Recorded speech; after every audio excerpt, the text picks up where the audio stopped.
Salam Indonesia, Anda menyaksikan berita terkini bersama saya, Madis Kedenekarang. Pemirsa, Gubernur Bali Wayan Koster mengeluarkan surat edaran atau SE nomor 9 tahun 2021 tentang PPKM darurat COVID-19 dalam tatanan kehidupan era baru di Provinsi Bali. SE ini menindaklanjuti kebijakan pemerintah pusat yang tertuang dalam Inmendagri nomor 15 tahun 2021 tentang pemberlakuan pembatasan kegiatan masyarakat PPKM darurat COVID-19 di Jawa dan Bali. SE Gubernur ini dikeluarkan dengan mempertimbangkan dua hal. Pertama, semakin tingginya penularan COVID-19 di wilayah Provinsi Bali yang ditandai dengan semakin meningkatnya kasus baru COVID-19 per hari. Kedua, semakin pentingnya bagi semua pihak untuk menjaga kesehatan, kenyamanan, keamanan, dan keselamatan bagi masyarakat Bali. Dan berikut keterangan pers Gubernur Bali.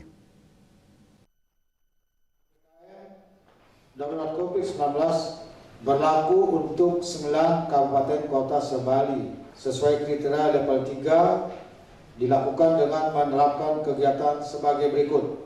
A. Pelaksanaan kegiatan belajar mengajar dilakukan secara daring atau online untuk semua jenis dan jenjang pendidikan. B. Pelaksanaan kegiatan pada sektor non-esensial diberlakukan 100% work from home. C. Pelaksanaan kegiatan pada sektor 1 yang esensial seperti keuangan dan perbankan, pasar modal, sistem pembayaran, teknologi informasi dan komunikasi, perhotelan non-penanganan karantina COVID-19, industri orientasi ekspor diberlakukan 50% maksimal staf work from office dengan protokol kesehatan sangat ketat. 2. Esensial pada sektor pemerintahan yang memberikan pelayanan publik yang tidak bisa ditunda pelaksananya diberlakukan 25% maksimal staf work from office dengan protokol kesehatan sangat ketat.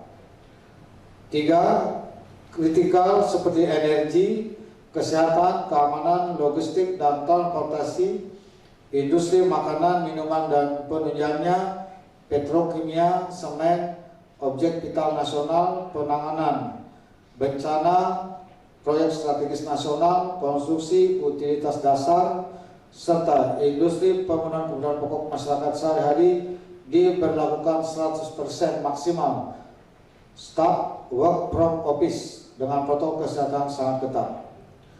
4. Untuk supermarket, pasar tradisional, toko kelontong, dan pasar swalayan yang menjual kebutuhan sehari-hari dibatasi jam operasional sampai pukul 20.00 WITA dengan kapasitas pengunjung 50%. Dan 5. Untuk apotek dan toko obat dapat dibuka selama 24 jam.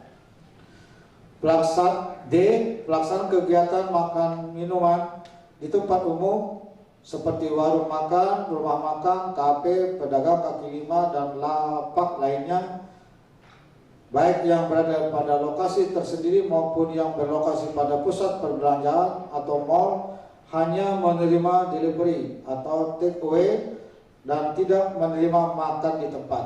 Jadi kalau di jalan, warung, tidak boleh makan di sana, pesan bungkus bawa pulang. Kegiatan pada pusat perbelanjaan, mal, pusat perdagangan ditutup sementara kecuali akses untuk restoran, supermarket, dan pasar swalayan dapat diperbolehkan. Pelaksanaan kegiatan konstruksi seperti tempat konstruksi dan lokasi proyek beroperasi 100% dengan menerapkan protokol kesehatan secara sangat ketat. G. Aktivitas keagamaan di tempat ibadah, masjid, musola, gereja, pura, wihara, dan kelenteng, serta tempat umum lainnya yang difungsikan sebagai tempat ibadah dilaksanakan dengan melibatkan jumlah orang yang sangat terbatas dan atas izin Satgas COVID-19 Kabupaten Kota. H. Fasilitas umum seperti area publik, taman umum, tempat wisata umum, dan area publik lainnya ditutup sementara. I.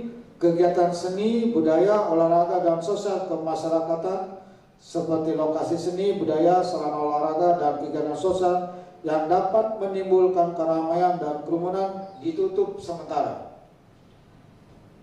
J. Transportasi umum seperti kendaraan umum, angkutan massal, taksi, baik yang konvensional maupun yang online, dan kendaraan sewa atau rental diberlakukan dengan pengaturan kapasitas maksimal 70% dengan menerapkan protokol kesehatan sangat ketat. K. Resepsi pernikahan dihadiri maksimal 30 orang dengan menerapkan protokol kesehatan secara ketat dan tidak menerapkan makan di tempat resepsi. Penyediaan makanan hanya diperbolehkan dalam tempat tertutup dan untuk dibawa pulang. L. Bagi yang melakukan perjalanan dengan transportasi udara wajib menunjukkan kartu vaksin minimal vaksin suntik 1, surat keterangan hasil negatif uji swab berbasis PCR paling lama 2 kali 24 jam sebelum keberangkatan. Sedangkan dengan transportasi darat dan laut wajib menunjukkan kartu vaksin minimal vaksin suntik ke-1, surat keterangan hasil negatif uji swab berbasis PCR atau hasil negatif uji rapid test antigen paling lama 2 kali 24 jam sebelum keberangkatan. Untuk sopir, kendaraan logistik dan transportasi barang lainnya dikecualikan dari ketentuan memiliki kartu vaksin. Jadi boleh tidak pakai kartu vaksin bagi sopir kendaraan logistik dan transportasi barang. Untuk menunjukkan keakuratan dan memastikan keaslian hasil negatif uji swab berbasis PCR atau hasil negatif uji rapid test antigen, surat keterangan tersebut wajib dilengkapi dengan barcode atau QR code. Pemirsa, untuk mencegah penyebaran COVID-19, ingat pesan Ibu selalu terapkan 3M, wajib memakai masker, mencuci tangan, menjaga jarak, serta hindari kerumunan. Dengan penerapan perilaku 3M, Indonesia segera terbebas dari virus corona menuju Indonesia maju. Tetaplah bersama Bali TV. Salam Indonesia.